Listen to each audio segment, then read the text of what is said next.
Welcome back to my next session of meet prep and knee rehab.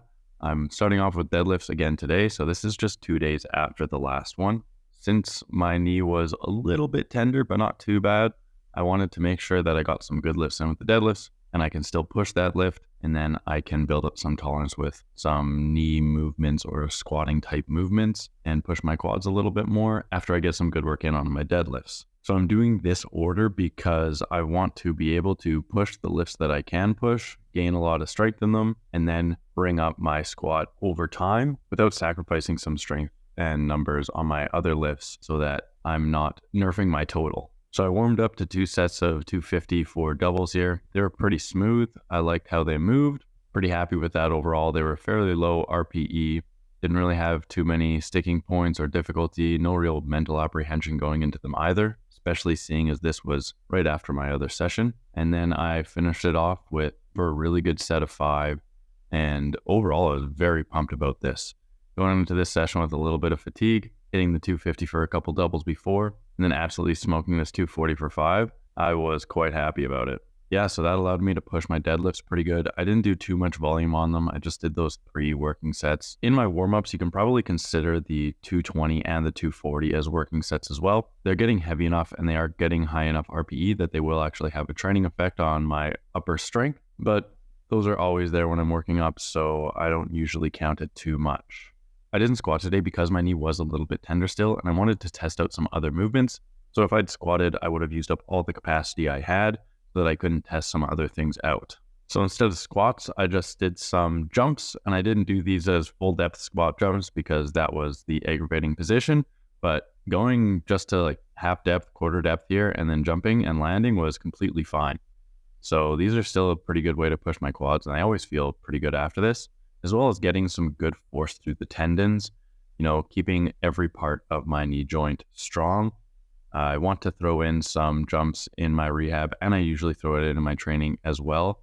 I feel the most strong when I'm jumping, and I feel the most resilient too when I'm jumping as well. Just stresses the body a little bit differently. You have that higher eccentric force as well with the landing, so it's a really good way to overload that and get your body to produce force fast, as well as get those tendons to react to some fast forces, which helps them adapt in a slightly different way. So all in all, those jumps felt really good. Pretty pumped about that, and that's why I'm throwing them in. Then after that, I went on to some lunges. I was using the supports as little as possible, and I was really kind of trying to focus on my back leg with these. So I wasn't letting my torso lean too far forward. I was trying to stay a little bit more upright and really get that back leg working. It's especially worked at the very bottom of the range of motion. So it's getting a good stretch on it, getting some good rec fem work with it too, as long as I'm keeping my body upright enough and then pushing it hard. This was quite comfortable. Both sides, both when my right knee was in the front and in the back. So overall, I'm pumped about that. And that's letting me know that I can push my lunges pretty good. And this will be a good way to work into slightly deeper ranges of motion without much aggravation on my knee. So I can push my quads, my glutes really well with this exercise and not have to worry too much about aggravation. And that's where this first couple of weeks of experimentation is really helpful. I can try multiple different exercises. I don't have to worry about getting tons of gains right off the bat. Squats were good, lunges were good today, so I know that, hey, my knee's a little bit tender. I can always throw those in and I can keep squats out. So that's a good way to manage it, but still push it. And again, I'm going to harp on this. You have to push hard during your rehab. So just because my knee's tender, that doesn't mean that I'm taking it easy and just doing these low load exercises to try to get some therapeutic effect from the exercise and just decrease that pain. No, I'm trying to find exercises that I can use comfortably to push my body to its limits. So these lunges are great. I have that little bit of support from holding onto the rack, which helps give just enough stabilization, and I can kind of change my body position enough to make sure that I'm always comfortable. And then I just go down and up and I push and push and push until I can't push anymore. And it really brings my muscles close to failure, will really help with that hypertrophy. And I can also load these up a little heavier and do lower reps and really kind of push it into some more strength style too. So I could do these with a little bit more weight and do sets of 2 to 3, and it would probably still be comfortable. That would more closely resemble a heavier squat, or I could keep lighter weight and really push the reps fast and try to be explosive with them. The same thing. That's going to be better carryover to strength. So right now, I'm just kind of trying to get a little bit extra thick and juicy, build up some tolerance, build up my floor and my ceiling for my potential by getting some of that hypertrophy, Hypertrophy isn't the only driver of strength, but it definitely is very strongly correlated. So you want to get some muscle mass, and then you can kind of realize your strength and realize your strength potential by learning how to use that muscle mass almost. So there's multiple aspects to strength. There's multiple aspects to training. I'm trying to be really well-rounded, not thinking about absolutely right this second trying to realize all my potential, but I'm trying to build up a lot of potential as well so that I can realize it over time. I'm going to talk about this in a future video, but you don't always need to be thinking about only the next competition. That's going to be a great way to keep you from making long-term gains, and it will burn you out quicker because you're always just striving for that next potential. You're always trying to get your body to its absolute limit instead of letting it build over time, because gains take a while. And I left this clip in after the lunges because my legs were giving out as I was walking away. And I just want to show that you can still push hard and you can still push your body to its limits when you are injured or when you are rehabbing. And you should be doing that. If that is lacking from your rehab, then your rehab is lacking and it's doing you a disservice, because you need to make sure that you're ready to perform after your rehab. Okay, thank you for listening to my TED Talk there and my rant about rehab. After that, I went on to some single leg Zerchers. I've been loving these after trying them out, the one Zercher video there. And I get such a deeper stretch on these. They're a little bit difficult to balance at first, so the more I throw them in, I think I'm going to be able to push them better. You need to be pushing your single leg work to the point where it's making you stumble, to the point where it's making you have to just kind of do whatever you can to get through it. If you're keeping it easy so every rep can look perfect, and then you're ending the set at RPE 4 or 5, that's not an effective set. Go back there, throw some weight on the bar, add some more reps, do whatever you have to do to actually get your body to failure. Like, you should be stumbling when you're doing your single leg work. I've found these really helpful for my hamstrings and glutes. I just am able to push into that deeper range really well with them. So we'll see how it turns out with hypertrophy. And it keeps me interested in my workout as well. So I can throw these in every once in a while. I don't always have to keep them in. And if they're going to take away from some better work, then that day I will do the better work rather than have these in. So again, a little bit about balance between fun and hard work, but still working hard while I'm having fun. I really want to try to keep doing these to see if I can actually get to the ground with them like I do with my regular RDLs, or at least closer to the ground with them. It's pretty tough, so I think I'll have to work on my balance as well as my flexibility a little bit, and let's see if I can throw the reds on and actually do that in the next few weeks. That would be pretty sweet.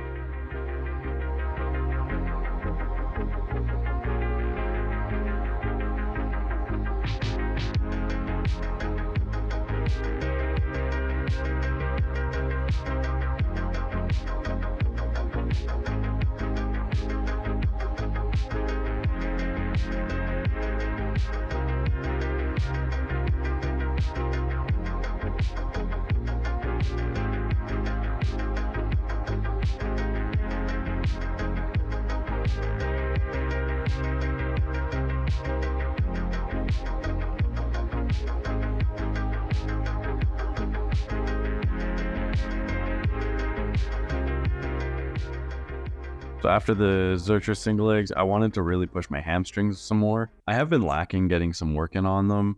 Yeah, the deadlifts and RDLs and everything and the Zercher deadlifts are great for them, but I just feel like I'm tiring out altogether some more. Even though I'm getting great hamstring work, I want to really hammer my hamstrings a little bit more and kind of see how that impacts my lifts. When I had a membership at Good Life and I was doing some seated hamstring curls, I found really good gains in my deadlifts during that. So I wanted to get that going here. The Nordic curls are pretty good, but I don't really get that stretch position with them. So Nordic curls are a shortened muscle length exercise unless I can find a way to set up so that my chest can go more towards the ground and I can get actually some flexion in at the hips. But overall, these are still pretty good. I'm focusing mostly on the bottom range here with them, and I'm using a band, so it does increase the help at the bottom, but as gravity takes on more of my weight as I get lower down, it does make it overall harder, so they kind of cancel out. And like I was saying, I try to focus on the bottom 30 to 50% of the movement, getting as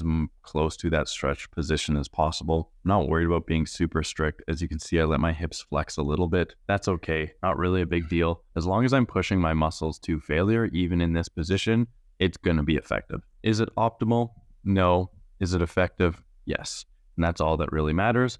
and then I can push it. So how is this helping with my knee rehab? Well, it's keeping all the muscles around my knee as strong as possible. The hamstrings aren't one of the muscle groups that is painful or kind of inhibited with my knee pain, but they do play a role in all of the lower body movements. Not so much in the squat, but if I switch to an even more hip dominant squat, they might play a bigger role. So I want to keep everything strong and ready, and these will help keep my deadlift up. So I moved on to some single leg calf raises after that, and I was actually really struggling on my right side. So I think that'll be something that I have to work on a little bit more. I think the knee pain has changed up how I've been running, as well as maybe some squatting issues as well, and it's been aggravating my heel and my calf a little bit. Those are a little bit nerfed right now, and I need to build up some strength and tolerance in them as well. So I think throwing in some single leg calf raises will be great.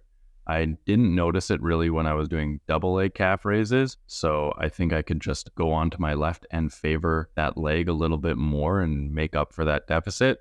But doing them single leg has really kind of brought forth that inhibition that I have on that right leg. This was honestly pretty eye-opening to me because I didn't notice it too much in my daily life. Just a little bit of pain after some running. But yeah, I think it's been changing up how I've been doing my stride, using my knee a little bit less and a little bit less on my quads. So then my heel and calf are taking on a little bit more of the force when I'm doing my running. So I will pay attention to that, really work them over the next few weeks as well. Try to build them up and see if that also kind of helps to decrease this deficit that I have on the right side. And for these, I use the slant board and I focus mostly on getting that bottom half of the range of motion, really focusing on that stretch-mediated hypertrophy and just pushing until I can't go anymore. It's also nice to do these single leg because then I'm not completely incapacitated for walking after, and the other leg can kind of make up for the leg that was just used being completely dead.